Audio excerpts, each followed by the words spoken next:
Hello दोस्तों, तो आज का हमारा टॉपिक रहने वाला है न्यूक्लिक अम्ल। न्यूक्लिक अम्ल में हम डीएनए के बारे में चर्चा करेंगे। न्यूक्लिक अम्ल जिसके के नाम है न्यूक्लियस से लिया गया है। न्यूक्लियस यानी केंद्रक। हमारे कोशिका के जो केंद्रक होती है, तो केंद्रक में हमारे डीएनए और आरएनए पाए जाते हैं। तो कोशिका के अंदर यानी कि केंद्रक की बात कर रहे हैं, केंद्रक को इंग्लिश में न्यूक्लियस ही कहते हैं। तो न्यूक्लियस के अंदर जो पाए जाने वाले अम्ल होते हैं या आरएनए या डीएनए के अणु जो होते हैं, उन्हें हम न्यूक्लियस अम्ल कहते हैं, न्यूक्लिक अम्ल के नाम से जानते हैं। न्यूक्लिक अम्ल हमारे दो ही होते हैं, जिसको एक को हम बोलते हैं डीएनए और एक को बोलते हैं आरएनए।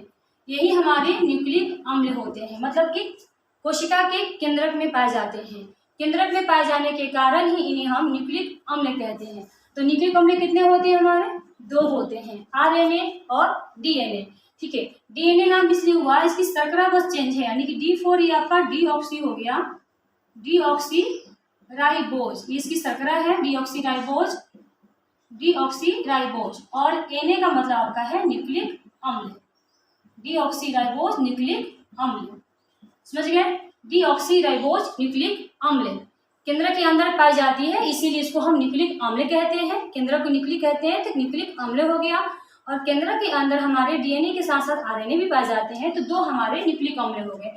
एक हमारा डीऑक्सी राइबोज न्यूक्लिक अम्ल और एक हमारा होता है राइबोज, R4 हो जाएगा राइबोज, और Na का मतलब न्यूक्लिक अम्ल, राइबोज न्यूक्लिक अम्ल।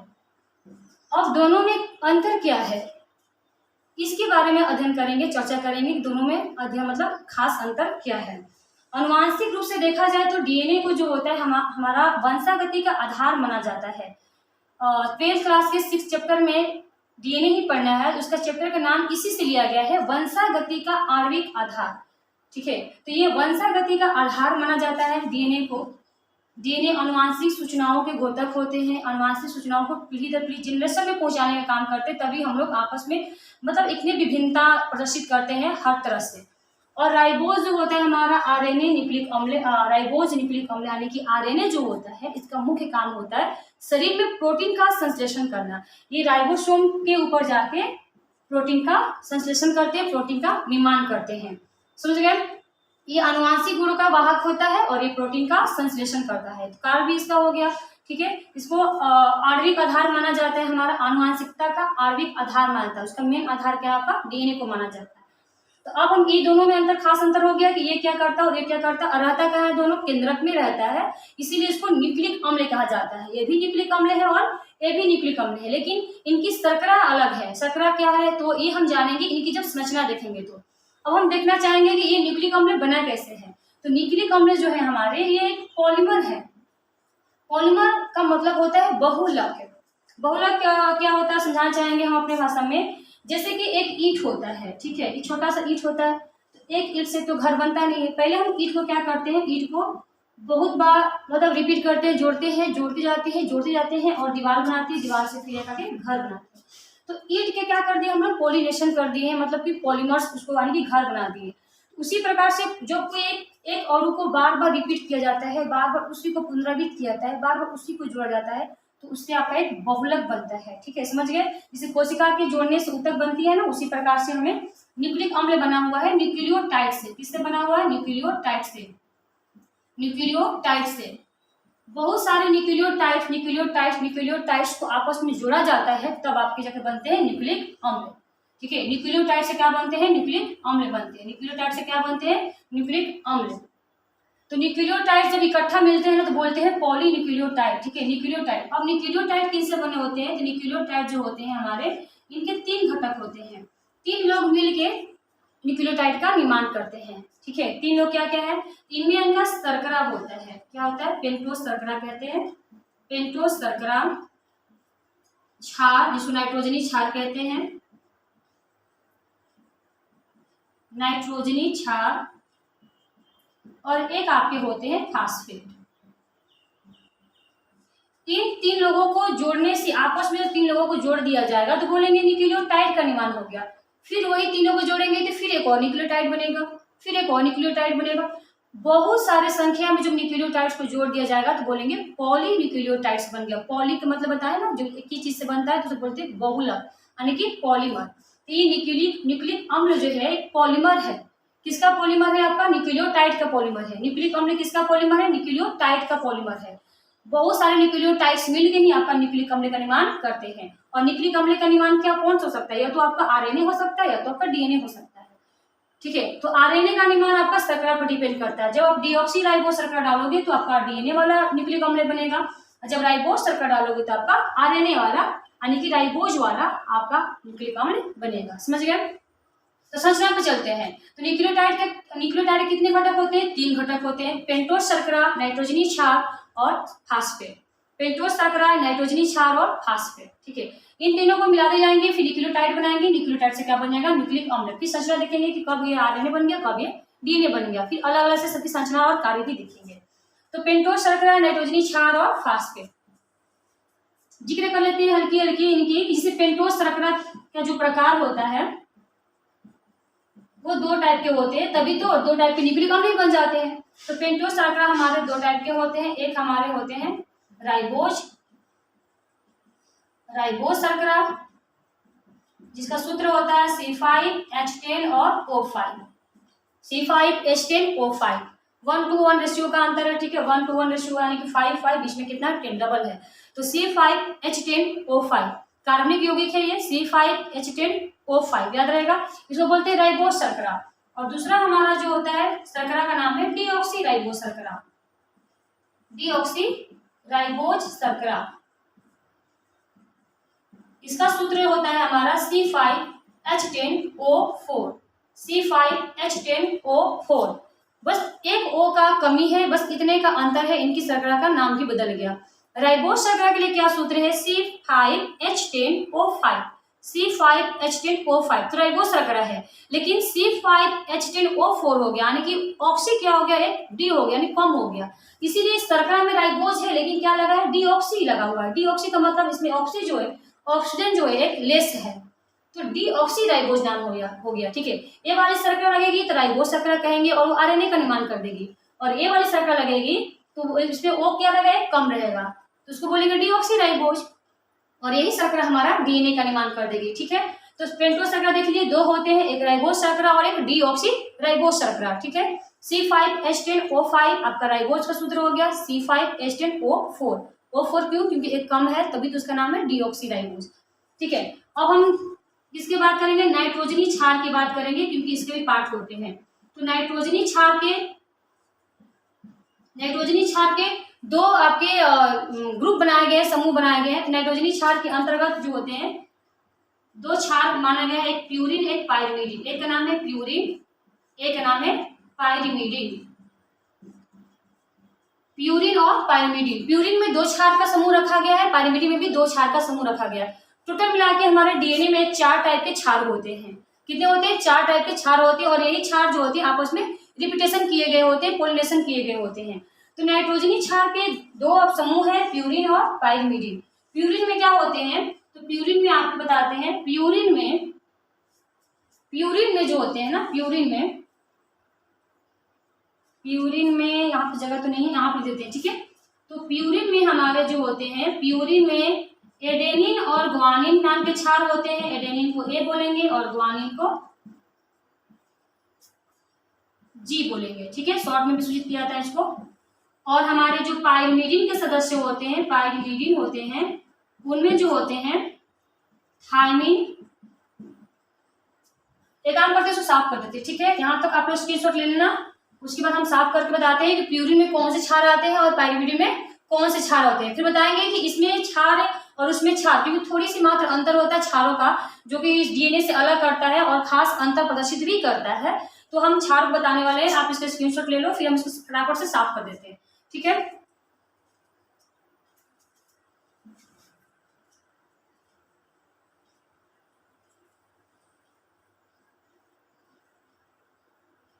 तो नाइट्रोजनी क्षार क्या होते हैं? 2 होते हैं, एक आपका प्यूरिन और एक आपका पाइरिमिडिन होता है। समझ गए? प्यूरिन, तो प्यूरिन में क्या होते हैं? 2 क्षार आते हैं, एक आपका आता है एडेनिन। क्षार का नाम क्या है? एडेनिन, इसको ए से संकेत सूचित करते हैं, और दूसरे का नाम क्या है? ग्वानिन। दूसरे का नाम क्या है? ग्वानिन। ग्वानिन को हम लोग जी से संकेत दिखाते हैं। तो प्यूरिन में कितने होते हैं क्षार? 2 होते हैं, एडेनिन और ग्वानिन। समझ गए? और हमारा जो प्यूरिन होता है, सॉरी पाइरिमिडिन होता है ना, पायरिमिडिन जो होता है हमारा, पायरिमिडिन में भी 2 क्षार आते हैं। पायरिमिडिन में कितने आते हैं क्षार? 2 क्षार आते हैं, जिनका नाम है थायमिन और साइटोसिन। थायमिन को बोलते हैं टी और एक होता है हमारा साइटोसिन जिसको बोलते हैं सी। ये सबके लिए है, लेकिन एक क्षार एक्स्ट्रा भी होता है जो कि सिर्फ और सिर्फ आरएनए में पाया जाएगा और सिर्फ एक डीएनए में पाया जाएगा। प्यूरिन का तो जो क्षार का जोड़ा है वो दोनों के लिए सेम होता है। डीएनए वाले भी जब निर्माण करेंगे तो यही क्षार जोड़ना पड़ेगा, एडेनिन गुआनिन रखना पड़ेगा, ठीक है। लेकिन पायरिमिडिन जब जाएंगे ना तो उसके लिए डीएनए के लिए क्या होता है थायमिन साइटोसिन, लेकिन एक और होता है ऑप्शनल में होता है। ऑप्शनल में क्या होता है आपका यूरेसिल। पायरिमिडिन में एक और क्या होता है यूरेसिल। ये खास अंतर ये दिखाता है, अगर आप शर्करा राइबोज लोगे तो आपका आरएनए का निर्माण होगा, ठीक ना। जब शर्करा राइबोज लोगे तो वहां पे क्षार में ध्यान देना होगा कि हमें क्षार में ये दोनों तो रहेगा ही, लेकिन थायमिन नहीं रहेगा, आपका यूरेसिल के साथ साइटोसिन रहेगा। समझ गए? 4 क्षार होता है, ये खास आपके आरएनए के लिए बनाए गए होते हैं। इसमें क्षार आरएनए के लिए कितने क्षार होते हैं? 4। कौन कौन? एडेनिन, गुआनिन, यूरेसिल और साइटोसिन हो जाएंगे। लेकिन अगर आप शर्करा ये डीऑक्सी वाला जोड़ोगे, यानी कि डीएनए बनाना चाहते हो, डीएनए का निर्माण जब होगा डीऑक्सी शर्करा रहेगा, और डीऑक्सी शर्करा के साथ साथ आपका एडेनिन, गुआनिन, थायमिन और साइटोसिन आते हैं। 4 क्षार। समझ गए क्या अंतर है? डीऑक्सी राइबोज यानी जब डीएनए का हमारा टारगेट रहेगा, डीएनए का निर्माण जब होगा तो उसमें शर्करा कौन सी रहेगी? डीऑक्सी राइबोज शर्करा रहेगी। डीऑक्सी राइबोज शर्करा जब रहेगी तो हमें क्षार कौन सा लेना पड़ेगा? क्षार आपका एडेनिन, गुआनिन, 2 हो गए प्यूरिन के सदस्य, और थायमिन और साइटोसिन लेना पड़ेगा। वहां पे यूरेसिल नहीं आता। लेकिन वही जब हम आरएनए का निर्माण करेंगे यानी राइबोज शर्करा चूज करेंगे तो राइबोज शर्करा जो होता है वो एडेनिन, गुआनिन, यूरेसिल और साइटोसिन, उसमें थायमिन नहीं जोड़ता। यही दोनों में खास अंतर होता है कि डीएनए में थायमिन बेस पाया जाता है, आरएनए में यूरेसिल बेस पाया जाता है, ठीक है। जिसमें थायमिन होगा उसमें यूरेसिल नहीं, जिसमें यूरेसिल होगा उसमें थायमिन नहीं। डीएनए में थायमिन बेस होगा, यूरेसिल नहीं, और आरएनए में यूरेसिल बेस होगा, थायमिन नहीं। समझ गए आप लोग? कंफ्यूजन मत करना, ठीक है। और फास्ट ये आपका हो गया। तो हम लोग क्या देखें? हम लोग ये देखें कि न्यूक्लिक अम्ल जो होता है, न्यूक्लिक अम्ल जो होता है वो किससे बना होता है? वो बना होता है न्यूक्लियोटाइड से, न्यूक्लियोटाइड के मिलाने से। किससे? न्यूक्लियोटाइड के मिलाने से। लेकिन ये न्यूक्लियोटाइड तो 3 लोगों के मिलाने से बनता है, मतलब कि आपका शर्करा और क्षार और आपका फास्फेट। शर्करा, क्षार और फास्फेट। शर्करा, क्षार और फास्फेट मिलाने से ना बनेगा न्यूक्लियोटाइड। न्यूक्लियोटाइड से क्या बनेगा? न्यूक्लिक अम्ल। तो एक एक करके हम जोड़ेंगे कि कौन से शर्करा से कैसे न्यूक्लियोटाइड्स बना और किस तरह से आपका आरएनए और डीएनए का निर्माण होगा, ठीक है। आप उसको स्क्रीनशॉट लेना होगा, ले लीजिएगा। फिर उसको हम साफ करें, फिर इसी पर हम देखेंगे कि किस तरह से आरएनए और डीएनए का निर्माण होगा, ठीक है।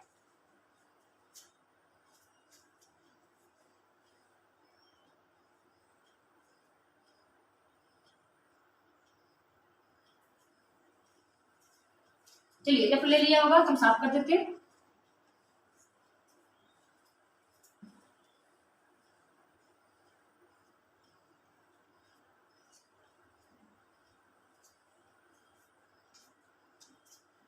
तो न्यूक्लिक अम्ल किससे बना हुआ? एक लाइन लिख देते हैं हम, न्यूक्लिक अम्ल। पहले हम देख लेते हैं, शर्करा लेना है हमें। शर्करा में क्या ऐड करेंगे हम? क्षार। फिर क्या ऐड करेंगे हम? फास्फेट। इन तीनों को जब हम ऐड करेंगे तो क्या बन जाएगा? बताइए क्या बन जाएगा? न्यूक्लियोटाइड। क्या बन जाएगा? न्यूक्लियोटाइड कहेंगे इसको। ये हमारा बन गया न्यूक्लियोटाइड। और न्यूक्लियोटाइड जब हजारों लाखों करोड़ों मिलेंगे तो क्या बन जाएगा हमारा? क्या बन जाएगा? न्यूक्लिक अम्ल। क्या बन जाएगा? न्यूक्लिक अम्ल। न्यूक्लिक अम्ल का मतलब वही आपका आरएनए या डीएनए। तो अभी हम डीएनए का टारगेट रखेंगे, हम डीएनए बनाएंगे यानी डीऑक्सीराइबोज शर्करा लेंगे। तो जो हमारा डीएनए बनेगा वो किस पर निर्भर कर रहा है? न्यूक्लियोटाइड की संख्या पर निर्भर कर रहा है। अगर आप ज्यादा न्यूक्लियोटाइड ऐड करोगे तो ज्यादा लंबा डीएनए बनेगा। एक निश्चित होता है, जैसे कि मान लीजिए न्यूक्लियोटाइड की संख्या जो होता है हर जीवों के लिए फिक्स होता है। हमारे लिए क्या होता है? हमारे में जो न्यूक्लियोटाइड्स की जो संख्या होती है वो 3.6 इंटू 10⁻⁹ होता है। कितना होता है? 9 होता है। 9 का मतलब ये आपका अरब में चला गया। इतने सारे न्यूक्लियोटाइड्स की संख्या ऐड होती है तब जाके हमारा न्यूक्लिक अम्ल बनते हैं, यानी कि डीएनए बनते हैं। फिर डीएनए की लंबाई भी निकलती है, काउंट करते हैं डीएनए की लंबाई कितनी है हमारे केंद्रक में, तो बहुत लंबी आती है, 2 मीटर के आसपास आती है। और छोटी सी 2 मीटर को फिर डीएनए में पैक भी करेंगे हम लोग पैकेजिंग के तौर पे। एक में नहीं हो पाएगा वीडियो में, एक दो वीडियो हम लोग ऐसे लेते रहेंगे। तो न्यूक्लियोटाइड से क्या बनाना है हमें, न्यूक्लिक अम्ल बनाना है, ठीक है। न्यूक्लियोटाइड से क्या बनाना है, न्यूक्लिक अम्ल बनाना है। तो हम लोग ऐड करते हैं, जैसे कि 3 ऑप्शन दिख रहा है। हमें क्या करना है, सबसे पहले शर्करा में क्षार को ऐड करना है। शर्करा में क्षार को ऐड करने का नियम भी होता है ऐड करने का। पहले शर्करा में क्षार को ऐड करेंगे, ठीक है। शर्करा में क्षार ऐड कर लेंगे, उसके बाद फास्फेट ऐड कर लेंगे, तब हमारा क्या बनेगा, न्यूक्लियोटाइड बनेगा। ऐड कर लेते हैं। शर्करा कौन सा लिए हम, डीऑक्सी लिए हैं, डीऑक्सी राइबोज शर्करा। डीऑक्सी राइबोज शर्करा में क्षार ऐड करेंगे। क्षार कौन कौन से ऐड करेंगे पता ही होगा।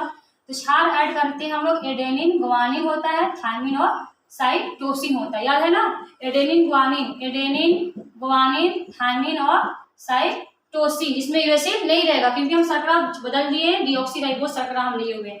और डीऑक्सी राइबोज शर्करा डीएनए को निगेट करता है और डीएनए में थायमिन बेस नहीं पाया जाता, यूरेसिल बेस नहीं पाया जाता है, इसलिए थायमिन लिया गया है। अब इसमें चूंकि बॉन्डिंग जो बनेगा, डीएनए की जो संरचना होती है 2 कुंडलित होती है, 2 लड़ियों से बनी होती है। तो उसमें उन दोनों का कनेक्शन भी होता है कि ये क्षार जो होता है ये प्यूरिन का सदस्य है और ये पाइरीडीन का सदस्य है। तो ये वाला जो होता है ना, ये इसके साथ बंधित होता है और ये वाला इसके साथ बंधित होता है, कनेक्शन में होते हैं, बॉन्ड बनाते हैं, इसके साथ डबल बॉन्ड से और ये ट्रिपल बॉन्ड्स होते हैं। ये हम संरचना में बात करेंगे। अभी हम देख रहे हैं कि डीऑक्सी राइबोज के साथ कितने क्षार जुड़ते हैं, 4 क्षार हो गए और चारों क्षार के नाम भी हो गए, adenine, guanine, thymine, cytosine. Adenine, guanine, thymine, cytosine, ये आपके डीएनए के 4 क्षार हो गए, ठीक है। उसके बाद हमें जब ये आपका डीऑक्सी राइबोज यानी कि जब शर्करा को क्षार में ऐड कर लोगे तो उस घटना को बोलते हैं न्यूक्लियोसाइड। क्या बोलते हैं, न्यूक्लियोसाइड बोलते हैं, न्यूक्लियोसाइड बोलते हैं। क्या बोलते हैं, न्यूक्लियोसाइड बोलते हैं, ठीक है। डीऑक्सी राइबोज शर्करा को जब क्षार में ऐड करते हैं तो क्या बोलते हैं, न्यूक्लियोसाइड बोलते हैं। अभी टाइड बनाना है हमें, न्यूक्लियोसाइड बना है। उसके बाद जब हम फास्फेट को ऐड कर लेंगे ना, तब जाके हमारा बन जाएगा न्यूक्लियोटाइड। समझ में आ रही है। शर्करा क्षार फास्फेट मिल के बनाते हैं न्यूक्लियोटाइड, लेकिन इसको जोड़ने का भी एक सही क्रम होता है, सीक्वेंस में जोड़ा जाता है, नियम से जोड़ा जाता है। पहले क्षार जुड़ेगा, पहले शर्करा क्षार से जुड़ता है ग्लाइकोसाइडिक बंध से, तो बोलते हैं न्यूक्लियोसाइड बना। कौन सा बंध से जुड़ता है, दोनों ग्लाइकोसाइडिक बंध से जुड़ता है, इसका ग्लाइकोसाइडिक बंध नाम है। ये प्रश्न भी आता है कि न्यूक्लियोसाइड में कौन सा बंध पाया जाता है, तो ग्लाइकोसाइडिक बंध पाया जाता है, ग्लाइकोसाइडिक बंध। तो ग्लाइकोसाइडिक बंध के द्वारा जब हमारे क्षार और शर्करा आपस में मिलेंगे तो बनेगा न्यूक्लियोसाइड। और न्यूक्लियोसाइड में जब हम फास्फेट जोड़ देंगे फास्फोरस बंध से, कौन सा बंध से, फास्फोरस बंध से जोड़ देंगे फास्फेट को, तो बन जाएगा हमारा न्यूक्लियोटाइड। क्या बन जाएगा हमारा, न्यूक्लियोटाइड। न्यूक्लियोटाइड का बहुत बार ऐसे रिपीट करते रहेंगे। ये आपका बार शर्करा जो है क्षार से जुड़ेगा, अलग अलग क्षार से जुड़ेगा तो न्यूक्लियोसाइड बनाता रहेगा, फिर फास्फेट से जुड़ेगा न्यूक्लियोटाइड बनाता रहेगा।